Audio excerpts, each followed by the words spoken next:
Yeah, ever since then, I see like coexist. Dude, that was so great, like during that song, something lit up. Oh, I know, right? Yeah.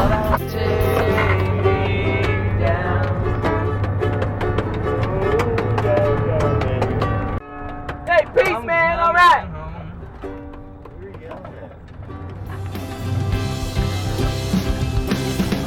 When I listen to the sound of her voice, sing to me,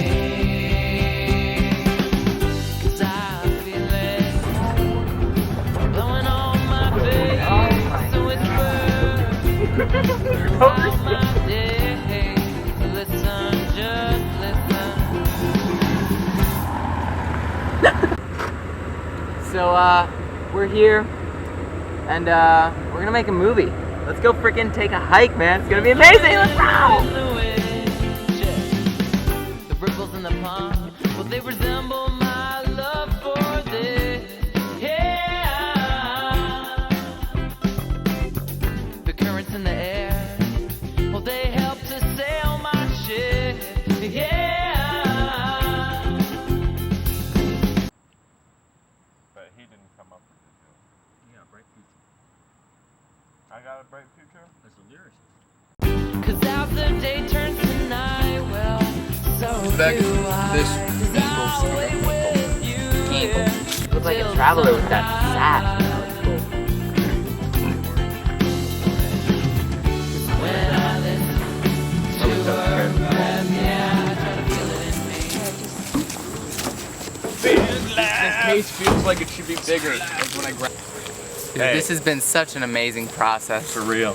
Just being in a band with you, man, and just creating this amazing thing. It's been so cool. It's been a great job, especially as like brothers, because we have that sort of like communication between our genes, you know what I'm saying? Yeah, so we asked our old family friend Michael to hop on and join the club, and we became a trio, man. Dude, Yeah. man, I still have like the original recordings from when it was just you and I just smacking this stuff around, some of the early, Wow. like, you know, all the Spirit of the Redwood stuff. Right. And I can remember Simon at lessons just kind of running downstairs, getting, you know, hopping in, and it took off from there. Wow. It's so Yeah, awesome, that man. I'm is so really stoked cool. you still have that stuff.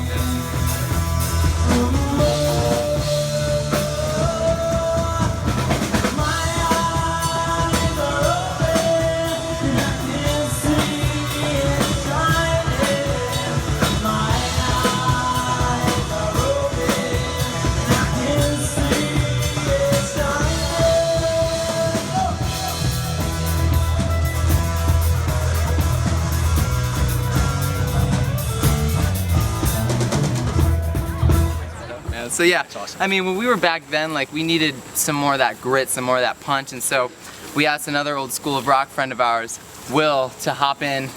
Dude, that was great, man. When you sent me the songs from the demo, Yeah. and just kind of riffing on it, man. It was just like a great creative process. Like it blew me away. Those tunes, it really did. It's awesome. When you came downstairs in the basement for that song Shine, Oh and my you freaking God. ripped that solo, Yeah. I was like, First bro, time, that's what a moment. fucking Yeah, insane, what a dude. moment. Oh my god. It's an epic, It's so epic, pivotal man. moment for sure. Thanks, guys. Yeah, and let's All right. freaking jam in the forest. That'd be Yeah, I've wanted to love do this for reminiscing. so long. Let's go.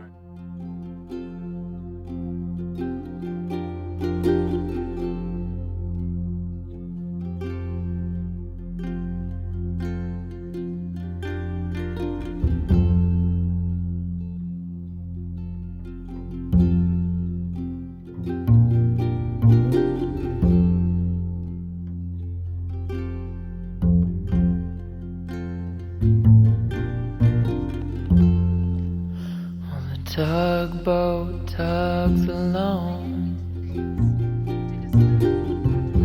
discover the earth unknown.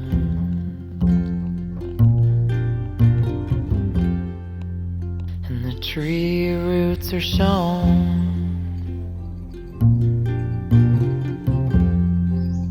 as the cool breeze blows.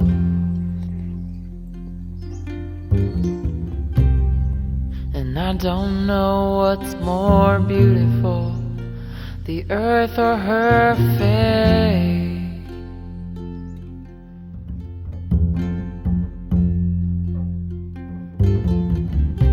And so I take one step back. I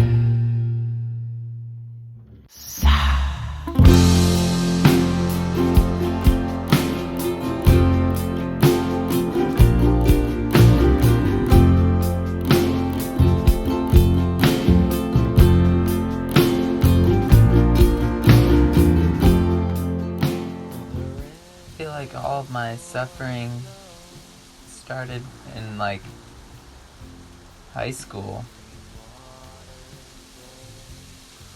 All the things that I went through, like the depression and self-harm, and just the various ways of self-loathing and pity and shame. So much shame for who I was. And I was definitely on my way out. I got expelled from school and kicked out of the School of Rock for a bit, which was a huge part of my life. You know, the things that we find value in at younger ages, you know, just friends and level of coolness, I guess. The hole, I was digging myself into a deep hole. And the way that I kind of recognized that it's not, I guess it was a recognition, it's not the way I'd like to continue at all. I was so unhappy and I just wanted to be happy. And the one thing that was really, you know, making me happy and keeping me on track was the Sufi community in California and the friends that I had made at the Mendocino Sufi camp. Won't you teach me how to fly? So, when I first came out here to the Redwoods, I came out here, like, not here specifically when I was a kid, but when I came out here for Sufi camp, it was amazing. These trees were so big, I'd never seen anything like this. You know, I mean, I came out here as a teenager and I knew I wanted to live in California, but I came out here and I took initiation on the Sufi path right out here somewhere, probably over there somewhere, I think, to be honest. And yeah, it was really cool. And I have, you know, I come out here and remember that. I try to find the spot, but I can't find it anymore. I thought I would never forget, but it doesn't matter. It's still here. Yeah, and it was really magical. And that was when I became Latifah Noor all those years ago. Feels like a long time.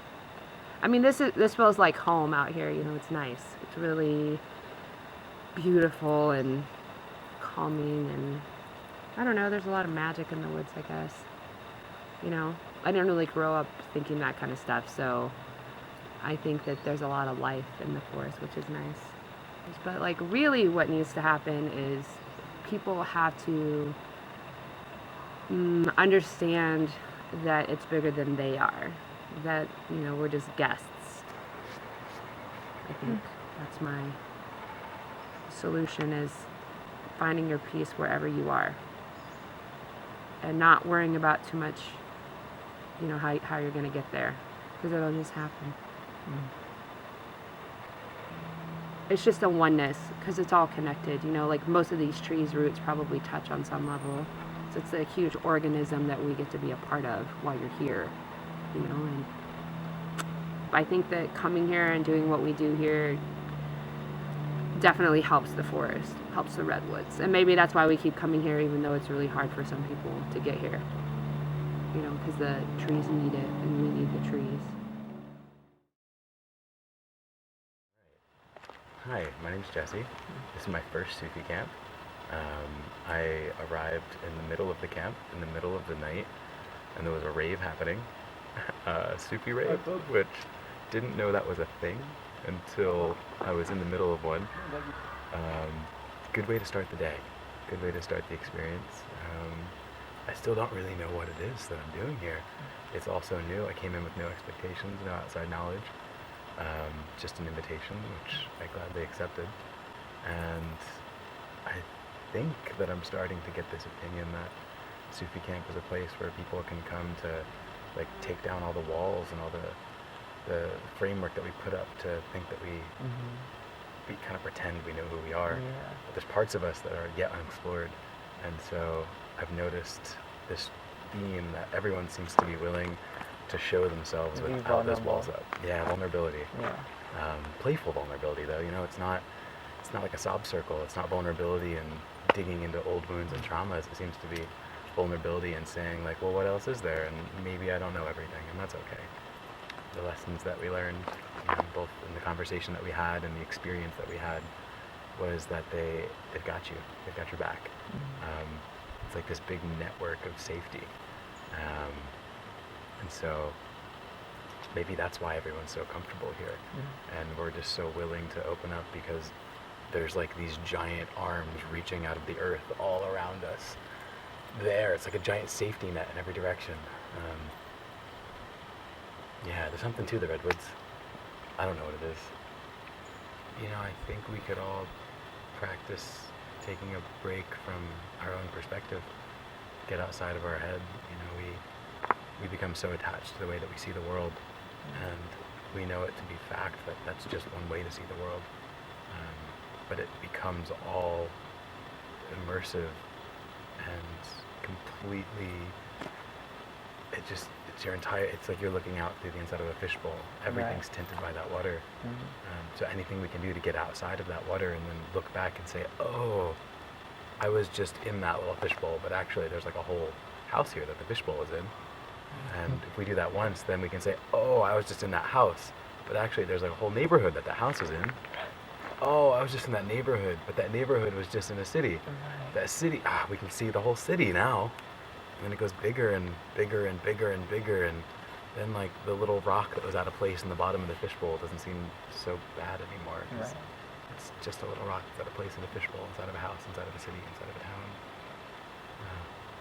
So get outside our heads. I think this is a good environment for that. It's different.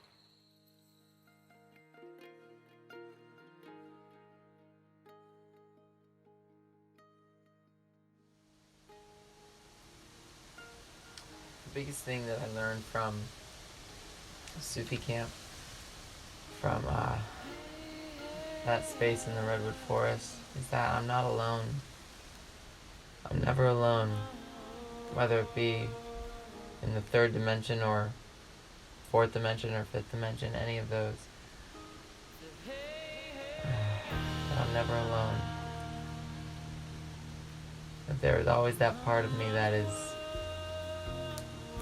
the entertainer, the thoughts, you know. I'm never totally alone. And when I found that space, I just wanted more and more of it. And so I sang the songs and I did the dance. And I found more and more of myself, and I blossomed deeper and deeper into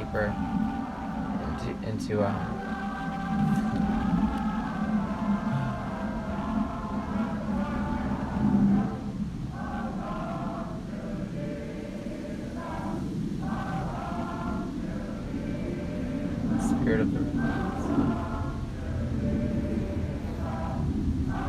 It's where most of the songs were written. It's where most of the songs started. Or teachings that I learned from all those spiritual people.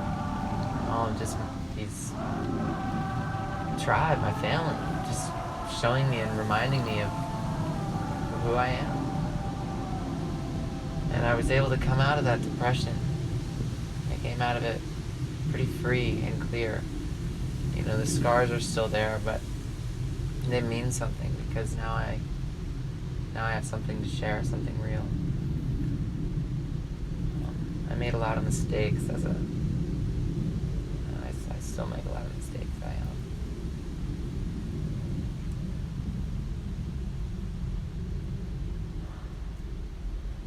just feel like music has always been my medicine, my way of, perseverance. It's just sing. It's just sing about what I'm feeling and sing about what I'm experiencing, where I am in my life. And this album, Spirit of the Redwoods,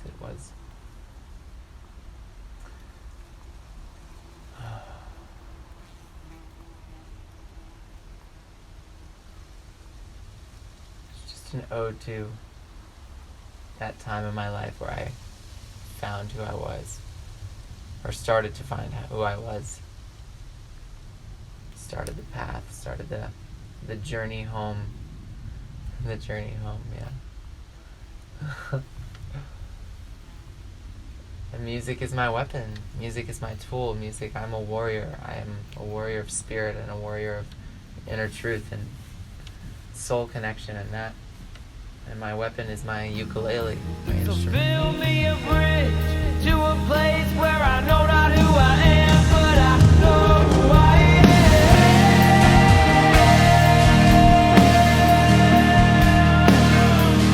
Where I know who I am.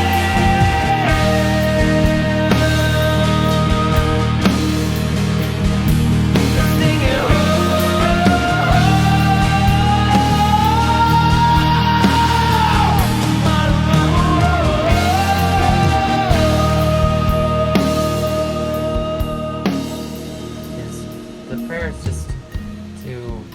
offer the tools that I got in my healing process from where I was at as a adolescent teenager, and how I came back to love the world and to love myself, or begin to love myself and see myself under a different light, as well as the world.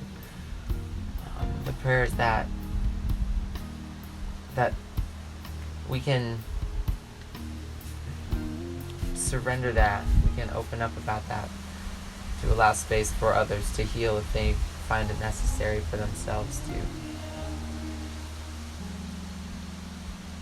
do some inner work, which is what we all have to do if we want to see change. I had to do that. I didn't want to be where I was at, so I had to change what I was doing. Drugs and just lying. Tell the truth. It's one of the hardest lessons that I've learned, is just to tell the truth and be honest with myself before I'm honest with anybody else. It's hard.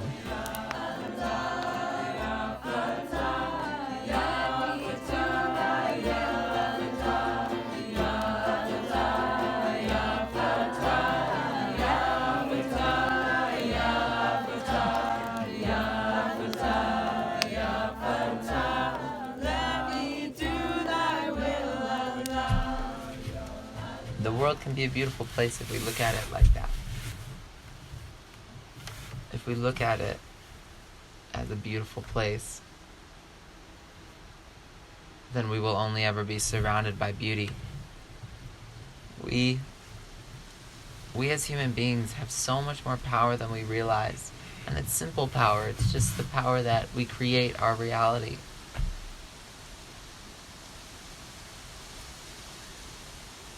The things that we believe in, the things that we follow, lead us to the places that they're meant to. And I'm meant to be exactly where I am right now.